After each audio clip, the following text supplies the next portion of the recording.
Como ustedes saben, mis columnas por ahí surgen de ideas que por ahí van ocurriendo durante la semana. El mundo distópico de Hernán Secato. Claro. Por ahí me despierto con alguna noción en la cabeza, o bien algo que vi, algo que me enteré.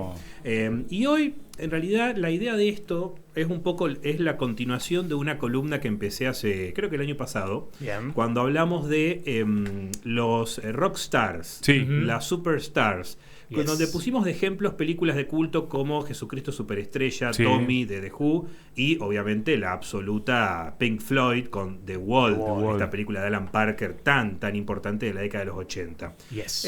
Esta columna está inspirada en aquellas películas que, para ser promocionadas, tenían que verse en la obligación de lanzar videoclips musicales que podían o no tener relación con la película, justamente para incentivar al público en la década de los 80 y de los 90, a acercarse a los cines y consumir. De ahí que hay ejemplos bastante estrafalarios, como por ejemplo Kiss from a Rose, de Seal, que fue lanzado junto con el estreno de Batman Forever. Un tema que no suena en ningún momento en la película, solo al final, en los créditos. Si uno busca el videoclip, va a encontrar que el videoclip tiene, de hecho, pequeños fragmentos de la película con Val Kilmer, que en paz descanse, y Jim Carrey. Esto hay muchos ejemplos, pero lo que hoy les quería traer a colación es, en vísperas del estreno de una película muy famosa, de culto ya, que fue Amadeus, en el 84. Vamos, Guille. Peliculón. Bien. Una película muy conocida, y ahora les voy a contar que es una película que se ha dado mucho en ambientes académicos. A mí, por ejemplo, me la dieron en la escuela, en música. Es una película que se aleja absolutamente de la realidad. De hecho, se basa en algo totalmente inverosímil, que no está documentado, sino todo lo contrario. Se basa en una obra de teatro muy interesante. Ahora les voy a contar un poquito al respecto. Y para poder vender esta película a un público joven, la productora pensó en una idea para un videoclip que pudiese reflejar cómo la figura de Mozart, de Wolfgang Amadeus Mozart, sigue presente en la industria musical. Industria es una palabra medio fea, pero en el circuito musical contemporáneo. De allí que surge un videoclip que se estrenó en vísperas de la película, pero que después fue muy difícil de conseguir. No lo traigo, no lo mostramos porque nos devora el copyright. Pero en YouTube se encuentra el video disponible, que se llama Amadeus Rock Icon. Amadeus, ícono del rock. Lo que sucede es un video que está conformado por pequeños fragmentos de la película Amadeus de Milos Forman, pero que también contiene pequeños guiños, digo porque aparecen personalmente, o sea, pequeños fragmentos de recitales o de otros videoclips de personajes como David Bowie, Madonna, Michael Jackson, entre muchos otros artistas reconocidos, Van Halen, bueno, entre tantos otros. En cuanto a lo musical, el videoclip es una pieza de Mozart.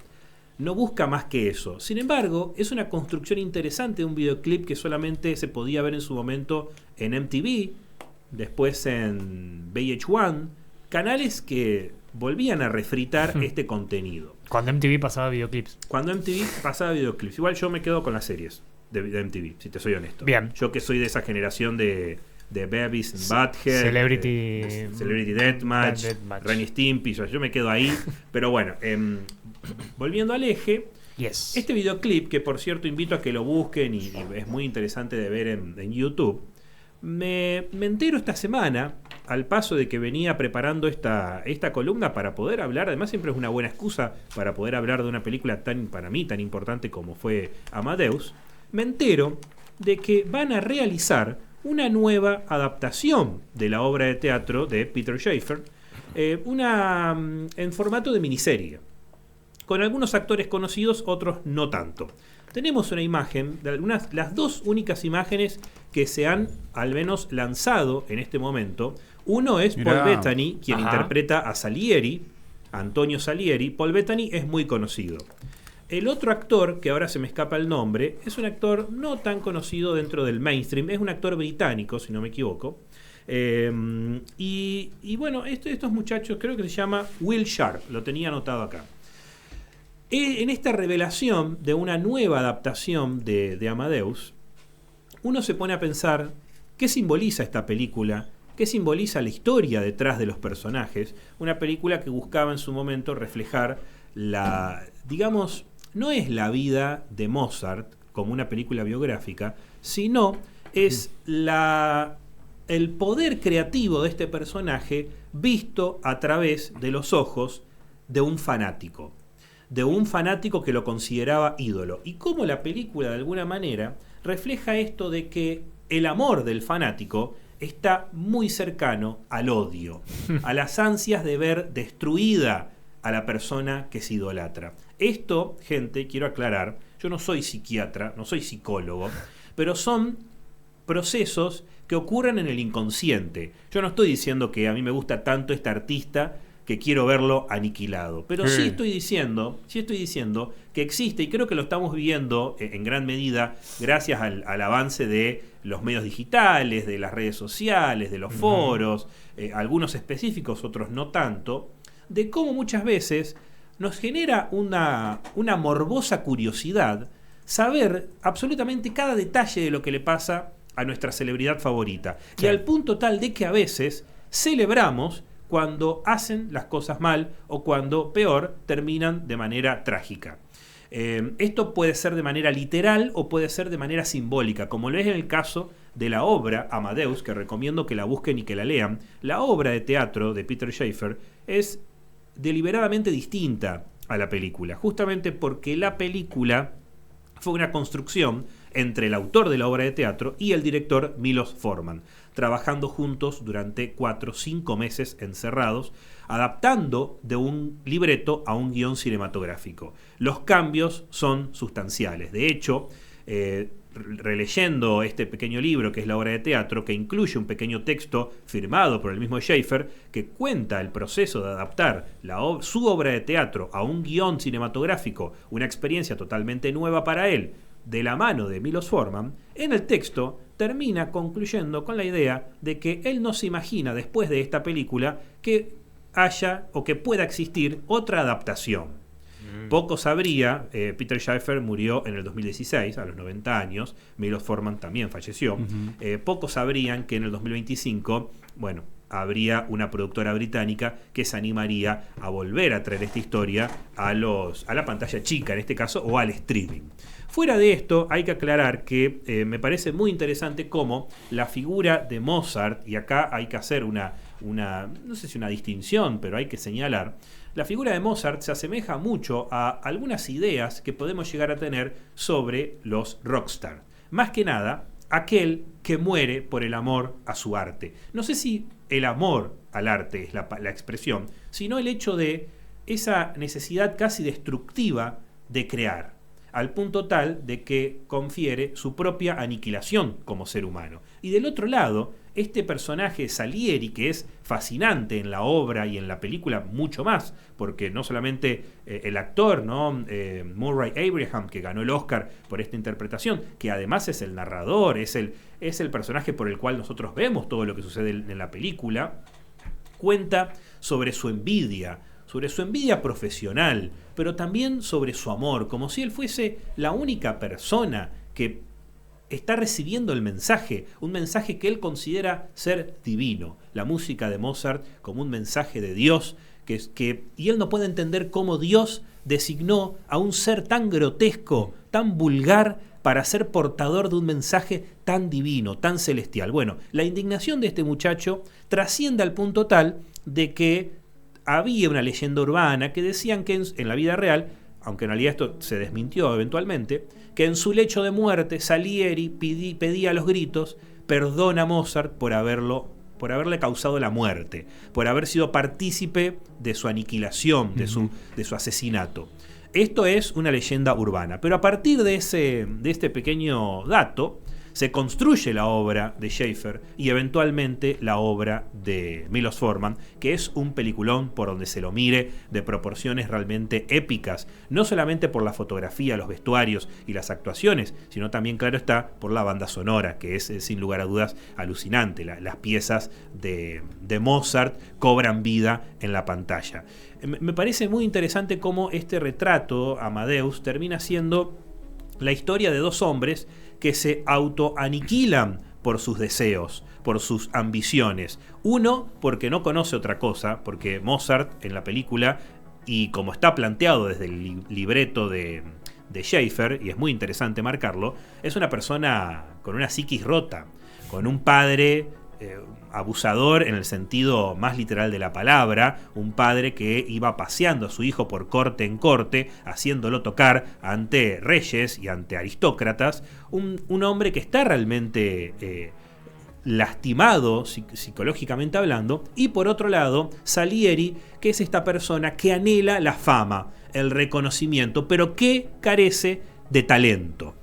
Y sin embargo va a descubrir que su peor castigo va a ser reconocido, pero vivir para ver que la gente se olvida de él. Esto parece complejo, parece complicado, pero es muy irónico cómo se plantea en la película, cómo el personaje de Salieri continúa vivo hasta larga edad, pero carcomiéndose de odio. Es algo muy interesante ver. Bueno, de ahí que Charlie lo cita, ¿no? Claro. No me acuerdo en qué tema era. Habla de Charlie. No, de León Gieco. León Gieco era de los Salieris, ¿no? Como esos segundones que siempre vendrán detrás y que siempre van a copiar a lo que hacen los verdaderos genios. Claro, le robamos melodías a él. Claro. Irónicamente, en la vida real se dice que tanto Mozart como Salieri tenían una relación de respeto mutuo y de admiración, incluso llegando a ser Salieri el tutor particular de música del hijo de Mozart. O sea, realmente la película es un claro ejemplo de cómo el poder del cine se puede convertir. A mí me la dieron en la materia música a la película. No me la dieron desde un punto de vista documental, sino porque nos permitía, y esto me quedó marcado, porque bueno, yo acá me la jugué de sabelo todo. Yo ya la había visto la película cuando me la dieron en la escuela, por gracia de mi padre. El nerd ya la vio. Porque mi padre me... ¿Te sentabas primero, Hernán, en la escuela? No, menos en música. No, que en paz descanse el profesor, José Manuel Echagüe, gran profesor de la Inmaculada, pero... Viste, yo tenía esa pequeña, entre comillas, ventaja porque mi padre ya era fanático de todo esto y ya me la había mostrado la película, yo quizás sin haberla entendido, pero ahora me queda esta reflexión de poder entender cómo se manejaban las cortes desde lo musical, o qué rol ocupaba la música en esas cortes de alta alcurnia, y qué lugar social ocupaba la música. Y también, interesante, en la película se ve cómo el mismo Mozart realizaba adaptaciones burlonas de sus propias obras para que las pueda ir a ver el pueblo analfabeta, que el pueblo que no sabe escuchar, que no sabe leer música, puedan ir y divertirse tanto como aquel que puede ir y pagar una ópera. Claro, incluso en la película, cuando él hacía sus juegos y tocaba y paveaba o algo así, Salieri se volvía loco, porque decía, ¿cómo sale de así? Y todos le festejan encima. Esa escena es alucinante. Pero él se pone la máscara y en un momento le dice, tocate algo de Salieri. Y ahí como que se burla más todavía. Y bueno, este hombre, Salieri, es un resentido, al menos como lo plantea la película. Pero volvemos a lo que decíamos de la cuestión del rockstar, del superstar. Y siempre voy a volver a lo que para mí es una referencia, que es la obra de teatro Jesucristo Superestrella. Porque ahí está tajante. Es el rockstar comparado con el Mesías. Literalmente el Mesías bíblico. Y en una parte, para mí muy importante de la obra, el rey Herodes, que es una parte también, si uno por ahí leyó la Biblia, o estas partes más narrativas, más de cuentos, le digo yo, el rey, que es la única persona o la última persona que tiene la potestad para salvarlo, para evitar que sea crucificado, le dice, demostrame que sos lo que decís ser. Demostrame que sos el Hijo de Dios. A lo que Jesús no responde nada, se queda callado, como todos sabemos, entregándose de alguna manera a su destino, porque él sabe que la única manera de completar su destino es proceder de esa manera. Y en la canción de Jesucristo Superestrella, es muy interesante ver cómo el rockstar, el artista, el superstar, siempre está puesto a prueba. Siempre tiene que demostrar su valía o por qué ocupa ese lugar. Me parece que es interesante este tema porque puede ser traspolado a a lo que pasa hoy por hoy, ¿no? Esto de cómo consumimos a los artistas en la actualidad, o qué se espera de un artista en la actualidad. Cuando un artista que nos gusta habla de una ideología política que no nos agrada, o viceversa, de repente parece que le perdemos respeto. O yo lo veo hoy por hoy con cómo consumimos información privada, si se quiere, de artistas o de celebridades, ¿no? Claro. ¿Qué nos interesa saber con quién se acostó tal o tal? O sea, ¿a quién le sirve? ¿A quién le suma? Sí. Pero bueno, hay toda una industria construida en base a la desgracia de estas celebridades. Es verdad. O incluso cuando yendo a la música, prueban otros géneros. Bueno, Charlie en su momento fue muy criticado con uno de sus discos, creo que también incursionaba sobre una cuestión más electrónica, más, no sé artificial, pero más apoyado en instrumentos y fue criticado por parte de la sociedad. Y hoy también se me ocurre justamente eso. Le pedimos mucho que demuestren. Si sos Messi, ¿por qué no haces tantos goles? Claro. Bueno, ahí tenés un buen ejemplo, ¿no? Messi, mirá todo lo que le costó para llegar a donde está. ¿Cuántas críticas en el camino tuvo que atajar Messi para poder estar donde está hoy por hoy? Te lo digo yo sin saber nada de fútbol, básicamente. Yo no creo tampoco que se deba a una cuestión exactamente, netamente artística, sino que... Francella, por ejemplo. Bueno, no sé, no por polemizar, pero un actor que ha mostrado su valía infinidad de veces y por un comentario sobre el cine parece que es la peor persona del país. Exacto, sí, bueno, la opinión pública siempre está polarizada, más en nuestro país, lamentablemente hoy por hoy. Me parece interesante traer como una especie de línea temporal que puede llegar a ser como un prototipo de lo que es el rockstar o la superestrella, y ver cómo por ahí el cine de los 70, de los 80 fue una décadas donde se logró o se intentó desmitificarlo, sacarlo de este lugar y mostrar cómo muchas veces el público es muy ingrato con este tipo de personajes. Que al fin y al cabo son personajes que al hacer lo que hacen por amor a lo que hacen, muchas veces le traen felicidad a las personas. Sí. Y en el caso de Amadeus me parece es un caso notable, no solamente porque es una película muy buena, creo, si no me equivoco, que es una de las películas favoritas de Charlie. Mirá. Una vez cuando la revista Rolling Stone le preguntan las 10 películas favoritas, creo que menciona varias sobre música y hay una que me parece que es Amadeus, si no me equivoco. Sí, y lo que también siempre me lastima de estas películas es que todo el mundo disfrutaba del talento de Mozart, menos Mozart, porque termina con la cabeza totalmente quemada por todo lo que vive. Sí, a mí me encanta la película porque pareciera ser que en realidad el único que la entiende a la música o que la disfruta verdaderamente es Salieri. Claro. Que vendría a ser su principal enemigo. Eso es lo irónico. De hecho, en la primera parte, cuando apenas arranca la película, el cura que le está tomando la confesión le dice: hijo mío, confesá, ¿es ahora o nunca? Y le dice: él era mi ídolo, en lugar de decir yo lo maté. Claro. Dice, él era mi ídolo. Está llena de momentos así. Recomiendo, si les interesa realmente, lean la obra de teatro, es fantástica, porque en la obra de teatro el personaje de Salieri son dos actores, van y vienen todo el tiempo, está el de joven y está el de más grande, y todo el tiempo interactúan en el escenario. La película es algo distinto en cuanto a escenografía y puesta en escena, pero me parece que son películas muy interesantes para analizar estas rivalidades, ambiciones desmedidas, obsesiones y cómo pueden derivar a esto, a fanatismos y a destrucciones.